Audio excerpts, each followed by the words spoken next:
Nobody in the Western media told you this story the way it deserves to be told. While the world was watching American bombers over Iran and missiles flying between Tehran and Tel Aviv, something else was happening along the mountains of western Iran, something that had been building for decades and finally exploded into the open. Thousands of Kurdish fighters, organized under a single unified coalition for the first time in history, began moving against the Islamic Republic from the inside. They were not a footnote to the 2026 Iran war. They were a second front, an insurgency that had been waiting for exactly this moment, and when the moment arrived, they struck with a ferocity that the IRGC had not faced on its western border in over 40 years. Hit that like button and subscribe, because the Kurdish story of 2026 is the one nobody is fully telling you. To understand what happened, you have to understand who the Kurds of Iran are and how long they have been fighting. The Kurds are one of the largest ethnic groups in the world without a country of their own. Roughly 8 to 10 million Kurds live inside Iran, concentrated in the mountainous western provinces of Kurdistan, Kermanshah, West Azerbaijan, and Elam. They speak a different language. They practice a different form of Islam. And for the entire 47-year history of the Islamic Republic, they have been treated as second-class citizens, surveilled, suppressed, economically marginalized, and at times massacred. The IRGC has executed Kurdish political prisoners, bombed Kurdish villages, and maintained a security stranglehold over Iranian Kurdistan for decades. Every protest, every cultural gathering, every whisper of autonomy has been met with the same response from Tehran: force, imprisonment, and fear. This is the foundation on which the 2026 uprising was built. The Kurdish political movement against the Iranian regime is not a new organization born out of the 2026 war. It is built from parties that have been fighting Tehran since 1979. The Democratic Party of Iranian Kurdistan, known as the PDKI, was founded in 1945, one of the oldest Kurdish political parties in existence. The Kurdistan Free Life Party, known as PJAK, has been conducting armed operations against the IRGC in the mountains of western Iran for years. The Kurdistan Freedom Party, PAK, has also been active along the border regions. These groups have spent years training in the Kurdistan region of Iraq, building their forces, developing their military capabilities, and waiting for an opening. The 2026 Iran war gave them the largest opening they had ever seen. On February 22, 2026, 6 days before Operation Epic Fury began, 5 of these Kurdish opposition parties came together and formed a unified coalition called the Coalition of Political Forces of Iranian Kurdistan, known by its acronym CPFIK. The 5 groups that joined were the PDKI, PAK, PJAK, the Organization of Iranian Kurdistan Struggle known as Kabat, and the Kamala of the Toilers of Kurdistan. These were organizations that had historically operated independently, sometimes competed with each other, and occasionally disagreed on strategy and ideology. Setting aside those differences to form a unified coalition was itself a historic development. The coalition declared its aims with no ambiguity whatsoever. It wanted to topple the Iranian regime and achieve Kurdish self-determination in Iranian Kurdistan. Those were not the words of a group planning a protest march. Those were the words of a coalition preparing for war. Hit that like button and subscribe, because 5 Kurdish armies had just merged into one at exactly the moment Iran was most vulnerable. The timing was not accidental. Kurdish intelligence operatives had been watching the buildup to the U.S.-Israel operation for months. Kurdish commanders had seen American airstrikes targeting IRGC positions in the Kurdish border regions during Operation Midnight Hammer in June 2025. Strikes that, in the words of the Human Rights Organization Hengal, had already resulted in the deaths of hundreds of Iranian security personnel in the Kurdish regions. Hengal noted that those deaths appeared to be underreported, suggesting the real casualty figures among IRGC forces in western Iran were significantly higher than what Tehran was acknowledging publicly. American precision strikes had been systematically degrading the very IRGC infrastructure that kept Iranian Kurdistan under military control. Kurdish commanders understood exactly what that meant for their own operational window. Reports in the New York Times in May 2026 revealed something even more explosive: that some Kurdish groups had been expected to begin coordinated attacks and advance inside Iran as part of the initial U.S.-Israeli war plan. According to those reports, CIA weapons had been quietly supplied to Kurdish groups in the period leading up to the conflict. President Trump had considered approving a full Kurdish ground offensive as part of Operation Epic Fury's opening phase. The plan was to open a third front, Kurdish fighters pushing in from the west, while American air power hammered Iranian military infrastructure from above and Israeli jets struck from the south. At the last moment, Trump apparently reversed his decision and did not formally approve the Kurdish ground offensive. The Kurdish groups themselves denied receiving weapons. But the conversations had happened. The planning had been done. And regardless of whether Washington gave the final green light, the Kurdish fighters moved anyway. Hit that like button button and subscribe. Because what happened next, the IRGC never saw coming. By early March 2026, Kurdish sources within the CPFIK stated that PJAK fighters had begun entering Iranian territory from the Kurdistan region of Iraq. Thousands of fighters, they claimed, had been deployed in the Zagros Mountains, the vast rugged mountain range that runs along western Iran and has served as a Kurdish sanctuary for generations. The official statements from PJAK, PDKI, PAK, and Kamala denied that a formal offensive had begun, and those denials may have been partially true. The situation on the ground was more fluid than a traditional military advance. What was happening was better described as advanced positioning, infiltration, and probing attacks designed to test IRGC defenses that had already been weakened by American strikes. What is not disputed is what began happening from January 2026 onward, before the full war had even started. In January, PAK fighters injured 3 IRGC members in Nurabad in Lorestan province and claimed to have killed 6 IRGC members in a separate incident. On January 11th, PAK claimed attacks in both Kermanshah and Isfahan. 2 days later, another attack on an IRGC position in Kermanshah was confirmed. PJAK's armed wing, the YRK, the Eastern Kurdistan Defense Units, was simultaneously engaging IRGC forces in other areas. The Iran-linked Fars news agency itself reported that clashes with PJAK had killed 8 IRGC members in Kermanshah in early January, while a PJAK sniper killed a police officer in Ilam province. These were not isolated incidents. They were the opening moves of a sustained campaign, and they were happening months before Operation Epic Fury began. By March 4th, 2026, less than 1 week into the full-scale war, PJAK was calling on the Kurdish population inside Iran to form local governance committees and self-defense committees to resist displacement by government forces and to stay away from known government surveillance locations during the ongoing American and Israeli strikes. This was not the language of a political party issuing a press release. This was operational instruction to a population being asked to begin transitioning to a parallel governance structure, the kind of thing that revolutionary movements do when they believe the existing government is about to lose control of a territory. PJAK was not just fighting the IRGC, it was laying the groundwork for Kurdish self-administration in western Iran. On March 6th, a senior PDKI official named Mohammad Saleh Qadri stated publicly and bluntly that a large force of PDKI fighters was already inside Iran. That statement from a senior official of one of the coalition's leading parties confirmed what the IRGC had already been reporting through its own channels, that armed Kurdish forces had crossed the border and were operating on Iranian soil. American media outlets on March 4th cited a U.S. official confirming a Kurdish ground offensive had begun, with I-24 News reporting that PJAK fighters were moving into positions around the southern mountains of Maravan in Kurdistan province. The IRGC dismissed those reports as subversive, but the clashes kept happening, the IRGC casualties kept mounting, and the ceasefire that eventually emerged in April 2026 did nothing to stop the Kurdish insurgency. Because the Kurds were not party to that ceasefire, they had their own war to fight. The summer of 2026 brought the most intense phase of Kurdish IRGC fighting since the early 1980s. Beginning in early June 2026, sustained clashes erupted between PJAK's armed wing and the IRGC in the highlands of western Iran, particularly near Maravan and south of Mahabad, a Kurdish city of roughly 170,000 people in West Azerbaijan province, Mahabad, Baneh, Pava, Sardasht, Sakez, Maravan. These are not small outposts. They are the major population centers of Iranian Kurdistan, spread across a mountainous arc of territory roughly 500 kilometers long. Clashes were now breaking out in all of them simultaneously. On June 28, 2026, YRK fighters and IRGC forces clashed in Mahabad. At least 3 IRGC members were confirmed dead in the fighting. Separate clashes in Maravan, Baneh, and Pave left additional IRGC casualties. A daring checkpoint attack in Baneh killed at least 2 Iranian security personnel in a rapid firefight. By the end of June, according to the human rights organization Hengo, at least 7 people had been killed in just a few days of fighting in multiple cities, 3 Iranian military personnel and 4 Kurdish fighters.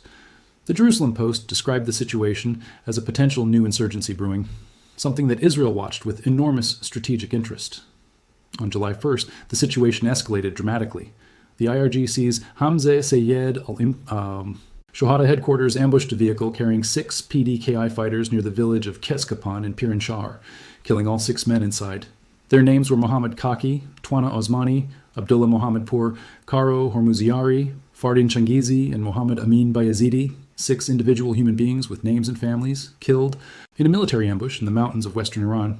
The PDKI confirmed all 6 deaths and threatened retaliation. On the same day, Iran launched drone and missile strikes against Kurdish dissident bases in the Kurdistan region of Iraq, including a PJAK camp near Erbil. Video posted by local residents showed flames rising from the camp. Iran was no longer just fighting the Kurds inside its own borders. It was striking their bases in a neighboring country. Hit that like button and subscribe, because on a single day, Iran was simultaneously fighting an active insurgency inside its own western provinces while launching border strikes against Kurdish bases in Iraq, managing a ceasefire with the United States, dealing with the Strait of Hormuz crisis, and navigating a new supreme leader's first weeks in power. The Islamic Republic was being pulled in more directions simultaneously than at any point in its entire history. The IRGC's counter-response was massive and brutal. Iranian forces launched heavy air strikes on Kurdish dissident bases across the Sulaymaniyah and Erbil governorates of Iraqi Kurdistan, strikes that were described by France 24 as unprecedented in their scale. The IRGC deployed artillery, mortar fire, ballistic missiles, and Shahed suicide drones against Kurdish positions. In early August, an attack involving loitering munitions and RPG fire targeted the Iranian Army's 328th Maravan Brigade at its base in Sianav, killing 1 Iranian soldier and wounding another. An IRGC-affiliated local auxiliary was killed in an attack on his family home in Mahabad. On August 8th, 2 separate clashes near Mahabad and in Sanandaj left 2 more IRGC members dead. The fighting was not stopping, it was spreading. What made the Kurdish insurgency so strategically dangerous for Tehran was not just the violence. It was the timing and the geography. The IRGC was already severely stretched by the US and Israeli campaign. It had lost 48 of its top military commanders in the opening days of Operation Epic Fury. Its logistics networks had been disrupted by months of American airstrikes. Its air defense systems had been degraded across multiple provinces. And now, in the very western borderlands, where it had always maintained tight control through a network of checkpoints and security installations, it was facing thousands of battle-hardened Kurdish fighters who knew the terrain better than any IRGC soldier ever could. The Zagros Mountains are not territory that favors a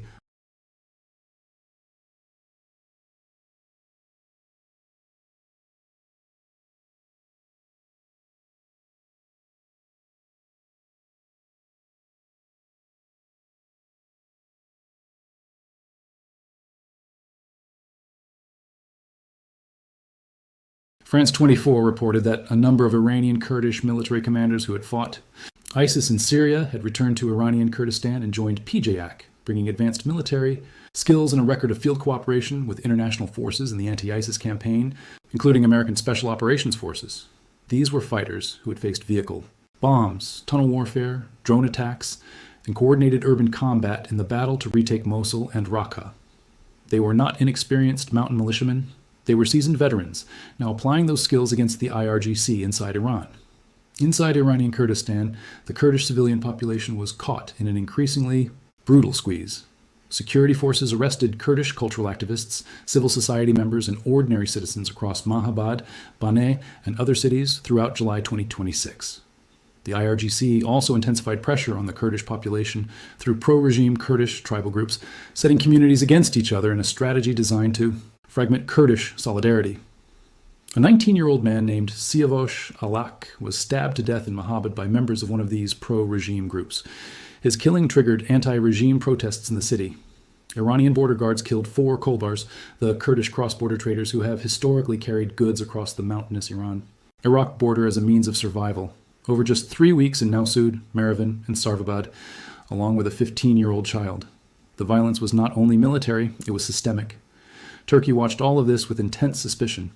Turkey's defense ministry publicly stated that the activities of Kurdish groups like PJAK, which it described as fueling ethnic separatism, negatively affected not only Iran's security, but the overall peace and stability of the region.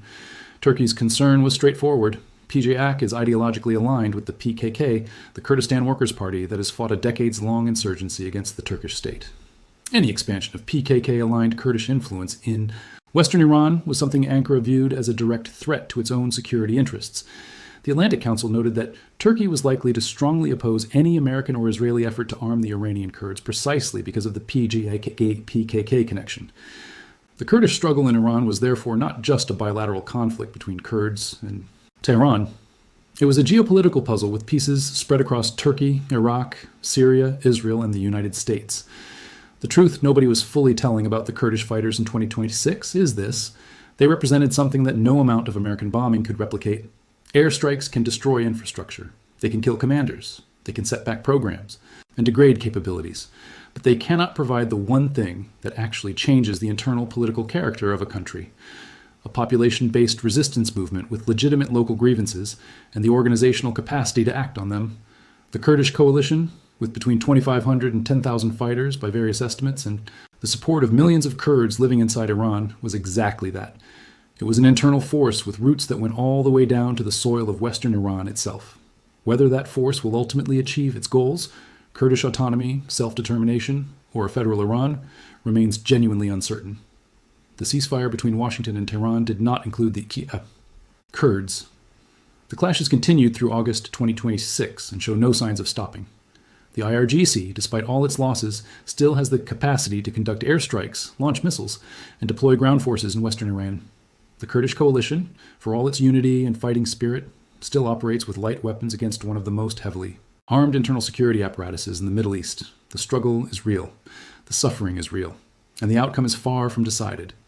But what is already decided, what is already written into the history of 2026, is that thousands of Kurdish fighters looked at the chaos of the Iran war and made a choice. They chose to move. They chose to fight. And in doing so, they opened a wound inside the Islamic Republic that no ceasefire agreement between Washington and Tehran has the power to close. That is the truth nobody is fully telling you. And it is a truth that will shape the future of Iran, of the Kurds, and of the entire Middle East for years to come. There's one more layer to this story that deserves serious attention: the role of the Iraqi Kurdish government, known as the Kurdistan Regional Government, or KRG. The KRG controls the autonomous Kurdistan region in northern Iraq, and it is precisely from this territory that many of the Iranian Kurdish opposition groups operate. The KRG has long maintained a complicated balancing act. It has deep security partnerships with both the United States and Israel, but it also shares a long border with Iran and depends on Iranian trade and energy for its own economic survival. Iran has used this vulnerability as leverage for years, threatening missile strikes on Erbil, the KRG capital, whenever it felt Kurdish groups in the region were threatening Iranian security interests. Iran had already demonstrated that willingness in 2022 when it fired ballistic missiles directly at Erbil.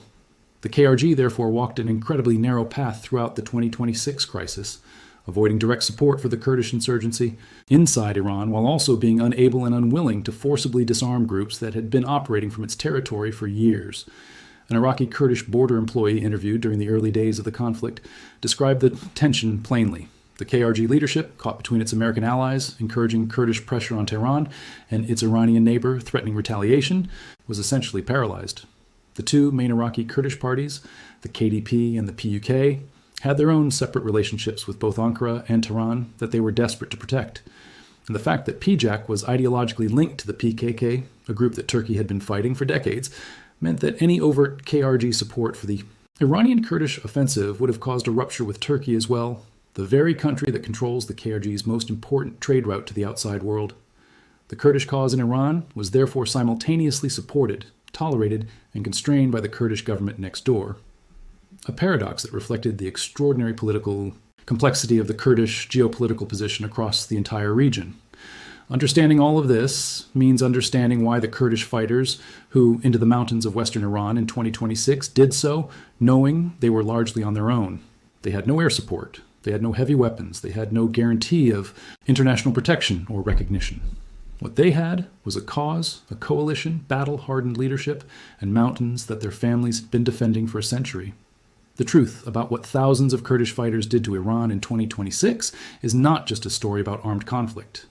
It is a story about a people who have waited for a very long time, for their moment, and who decided, when that moment finally came, that they would not let it pass unused.